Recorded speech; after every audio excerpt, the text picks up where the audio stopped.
We've spent the last month looking at the least amount of studs that it takes to beat LEGO Star Wars The Skywalker Saga. It's had its ups and downs for sure, but we've managed to scrape by with an average of 11,000 studs per movie.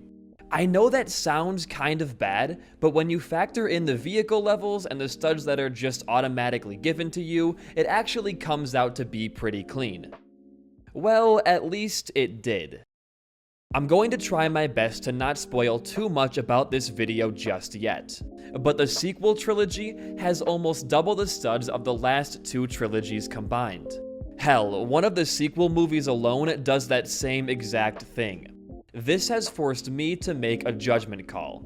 Obviously, we've been using the stud counter at the very top of our screen at the end of each level to calculate our total value for how many studs this game takes to beat. And while that's all fine and good, it's a little unfair to us.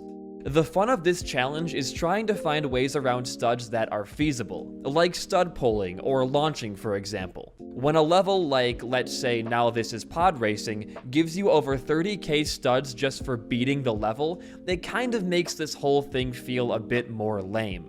So here's the compromise I'll make to you. We have one more video left in this series, focusing on each level in free play mode, where we'll be giving our final totals for the whole game, barring any mistakes in this video right now, of course. Instead of just giving you the total stud value by the end of this series, I'm going to be giving you 3 different numbers. Number 1, what we've been doing so far, which is the total stud value including all automatically given studs.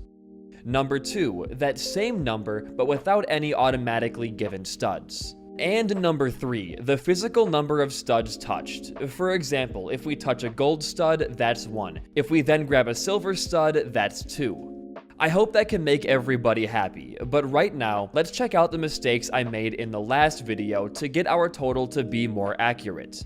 I only seem to have made 2 mistakes in our last video, the first one being in level 4-5, where I neglected to mention that the game forces you to fly through this circle of studs, which is worth 5,660.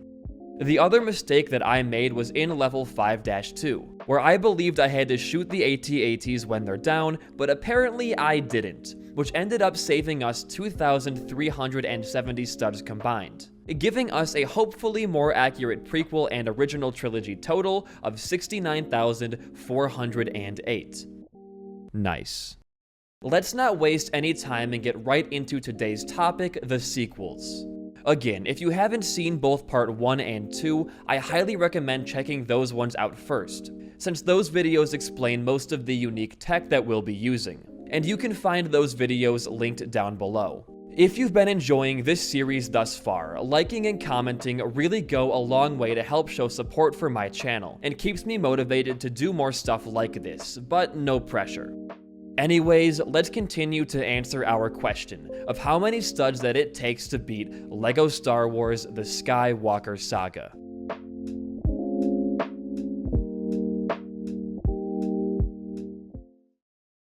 Force Awakens gets off to a decently complicated start. Take the top route as Finn and Poe and jump over these studs below the ladder, and head straight to your TIE fighter. Enter in player 2 and position them right on this ledge in the corner, and jump off their head as player 1 to avoid the studs on this ladder. Then stud pull the studs away from these spinners to release the fighter. The spinners automatically give you 390 each, but because the level cuts off right before you finish your second spinner, you can leave this place with only 390, starting us off in not the best of places, but definitely not the worst. You gain 1 gold and 1 silver, leaving that level when you spawn in as Rey, which again blows, but nothing we can do here. This brings us up to an even 500, and it's time to head to scavenger training. Believe it or not, we don't have to collect any studs here if you effectively use your net gun to skip grappling sections like right here. When you need to glide, just move slightly left or right of where the studs originally are. The hardest thing in this section is simply just crafting your tools, since upon completion, the tables break into a bunch of studs. However, if you save and exit after interacting with the table for the first time, you actually get to gain the tools, but don't run the risk of grabbing the studs. Upon leaving the scavenger area, you'll once again pick up 220 studs, which again we really can't do much about, raising us to a total of 720, only one level in. Low-flying garbage is the next puzzle to navigate, and while the outside goes pretty well, when you enter the inside, things go less than well. You're forced to destroy a couple of TIE fighters while avoiding the interior. This is all pretty random.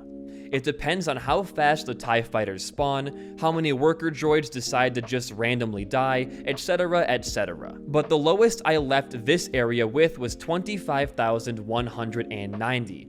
We don't really have any idea how the RNG works in this game, and it's very vague as to what affects a level ending. I had some runs where I only had to kill 8 fighters, and ones where I had to take down 10, so I'm pretty happy with a total of 25k. But I'm going to keep playing this out until next week's video to see how low I can get this total. Right now it raises our full trilogy total up to 25,810. Reap What You Solo is our next level, and it is really complicated. Maybe even contender for worst level in the entire challenge thus far. Starting off, you have to hold directly left when the level begins. This is to avoid the gold stud you spawn directly on top of. Then, when you gain control over the second group of characters, those being Han, Chewie, and BB-8, switch to BB-8 and immediately hold left again to get stuck against the wall in this chase sequence. This will help you avoid any of the studs on the ground during it and warp you right to the end when it's over. Use either Han or Chewie to activate this scoundrel event, and switch characters right when it finishes to avoid any auto studs given. Stud pull these studs away from the gun box and push it into position. Either stud pull these doorway studs or make some really tight jumps to make it to your next area. Jump through the door as BB-8 so that Han and Chewie follow you through without having to blow up the gun just yet, then stud pull these studs out of the way in front of this panel. Next comes the shipping container room, and while this gave us a bit of trouble in the past, you can use a well-placed launch to skip all of it and keep moving on. If you're wondering exactly how launches work, make sure again that you've watched part 2. When you switch back to Rey and Finn, the only thing you have to worry about are these 2 levers right here, and you can obviously just stud pull these away to be in the clear. When you're supposed to open the hangar door, things get a bit more difficult. The best method that I found is to launch as Chewie on the left side, and while falling, stud pull this blue stud away while switching characters, and do the same for the right side with Finn and head on down to Maz's castle. I warned you it'd be complicated. The next half of The Force Awakens is pretty simple. Just stud pull this stud away from BB-8's panel in Maz's castle, and watch your combo meter against this trooper.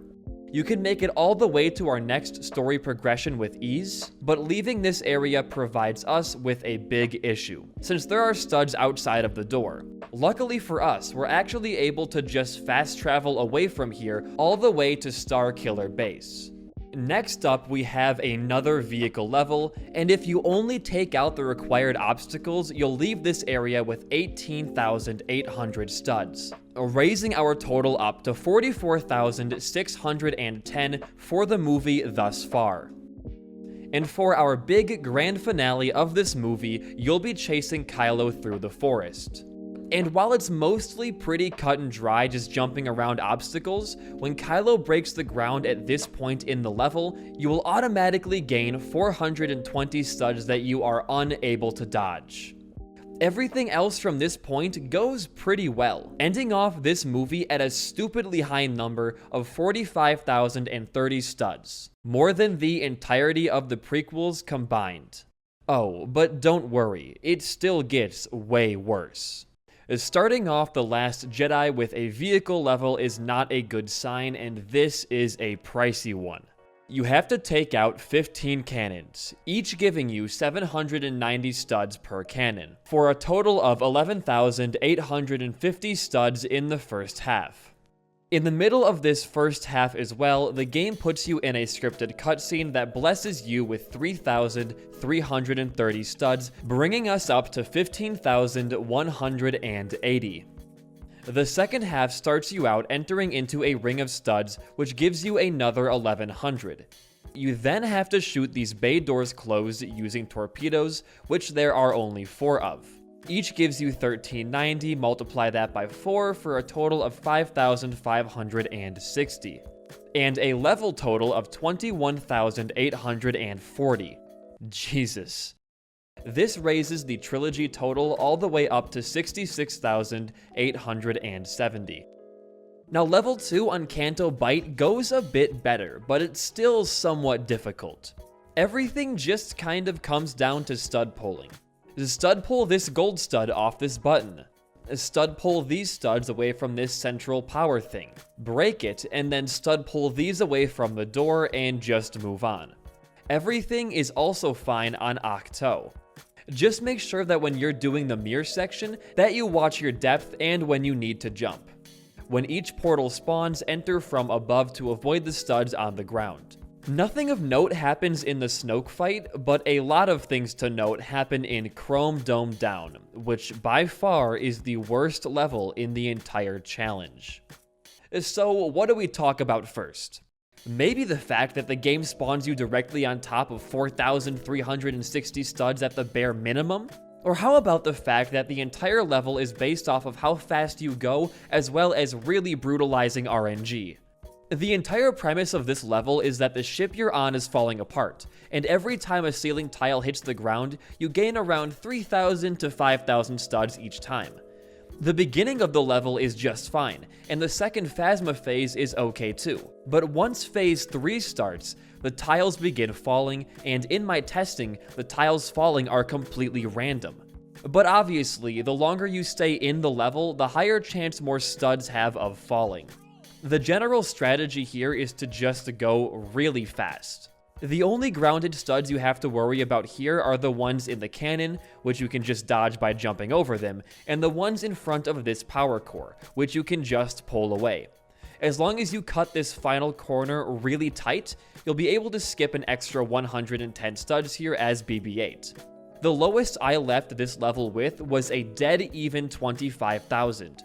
Which raises our trilogy total all the way up to 91,870. On the flip side, the level on Crate has 0 required studs. Just some stud pulling here on this lever, and that's about it. Which ends off The Force Awakens and TLJ at 91,870 studs, but it still finds a way to get worse. Level 9-1 is infamous for being one of the easiest ways to grind studs in the entire game. You have to take down a certain amount of TIE fighters, the exact number being kind of unclear to the player. The awful thing for us is that if a TIE fighter manages to die off screen by crashing, it still gives the studs it would from destroying it yourself, but it doesn't count towards our total for beating the level. On an average playthrough, the player will leave this level with around 200,000 studs, and the lowest I got with my 12 or so attempts was 50,420. Ray's training goes by pretty uneventfully, just use the same tricks as the no jump run and use BB-8 to grab a lot of your flags with the Force. The next level is yet another vehicle level, in which you're shooting back at some sand troopers jetting through the air. As long as you watch your combo meter and don't hit any of the surrounding terrain, you can leave with an easy 0 studs. The sand cave also ends up being pretty kind to us. You can put this box right here to get Poe to jump up onto the ledge, then do a double jump light combo to cross this gap with no need for Rey. Then, do the same exact combo around this corner. Sadly, upon leaving the cave, you're forced to walk through 110 studs, raising our movie total all the way up to 50,530. The level C-3PO No is also pretty straightforward once again. Just watch your combo meter in any combat sections, and right here in the beginning when the game walks your character into this golden stud, switch characters mid-cutscene to avoid it. Next up, we have the Death Star ruins, which are pretty easy to navigate.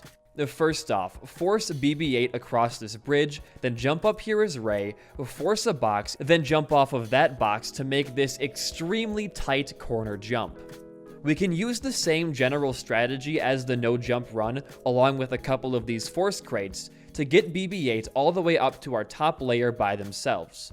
If you're unaware, you can force crates further than you can force players, but BB-8 is able to make it up by themselves with this very tiny grapple window and enter one of the final levels of the run. Now, thanks to our most recent patch, I won't be able to get my no jump revenge on this level like I did with Droid Factory. The first thing you'll want to do is switch to BB-8 right after taking down Kylo's first phase. This will allow you to skip collecting this silver stud right here that Rey runs into during this cutscene. Make a really tight jump across, then head into the middle room. This gap right here is actually secretly segmented with two invisible walls. The first one gets removed when you force this crate, and the second one gets removed when you press the first button, meaning that in some way, shape, or form, BB-8 has to get through this tunnel. Good news first, you can use the Force on BB-8 to get them through the entirety of the first half of the tunnel. If you mess up, it's not the end of the world, as you can use these pipes to push BB-8 the extra distance. Now, bad news last, there's no way to force BB-8 through the second tunnel, which forces us to pick up 1 gold and 2 silver, totaling us at 120 for the level thus far. Make a tight jump right here, build the panel, and continue on. Now, right before we hit the outside area, Kylo forces us down this gap and rains studs upon us. Normally, I would just call this a 0 stud section, since you can usually maneuver around it. But you actually have no control in this section, and the game forces you to play as Rey. However, if we enter in Rey as player 2, and when she's already down in the pit, drop out, we get to still play as BB-8 with this really weird camera angle, bypassing the need for any studs. The second half of the level is still pretty difficult, but not impossible to do. Just make use of your force push to get BB-8 across these gaps, and be really careful of the waves that hit the deck, since they do have a chance of washing up some studs, but you can get by relatively unscathed. Now, as we enter the final level of this run, I want to remind you guys that these videos take a lot of effort to make.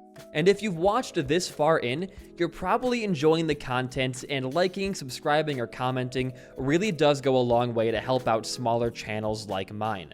But without further ado, let's officially end off our story mode playthrough with the final level. The Kylo and Rey section have no instances of studs outside of your combo meter, but the Finn section, however, does have a couple to be wary of. Number 1 is right here against this barricade, where the game sends you directly into 2 silver studs. While you aren't able to dodge these studs, the future ones are definitely somewhat doable. Make sure you pay attention to the studs in front of you while you're on the horses, and wait to cross this gap till any studs have despawned. When it comes to the BB boss fight, you'll encounter a few auto studs in these vents. Each vent gives you 390 studs, multiply that by 4 and you get 1560. The studs that spawn in a ring around the cutting arm can all be pulled, ending off this section with 1580. A couple things that are quite unlucky happen in the showdown with Palpatine, in which the game gives you tons of auto studs for just fighting the dude. It also happens to just place like a ton of studs on your path towards him. This ending section is going to cost us around 3,840. Setting our level total at 5,400, our movie total at 56,050, our trilogy total at 147,920, and our final story mode playthrough total at a whopping 217,328. I'm curious to see how many of those studs are auto studs or are just from vehicle levels, since that's where a bulk of these studs came from in the prequels and the sequels. But I guess we'll have to wait till next week to see that number. Make sure to join the Discord if you want to keep up to date with projects I'm doing in the future, and follow me on Twitch if you want to watch these live. Thanks for watching, and I'll see you guys next week.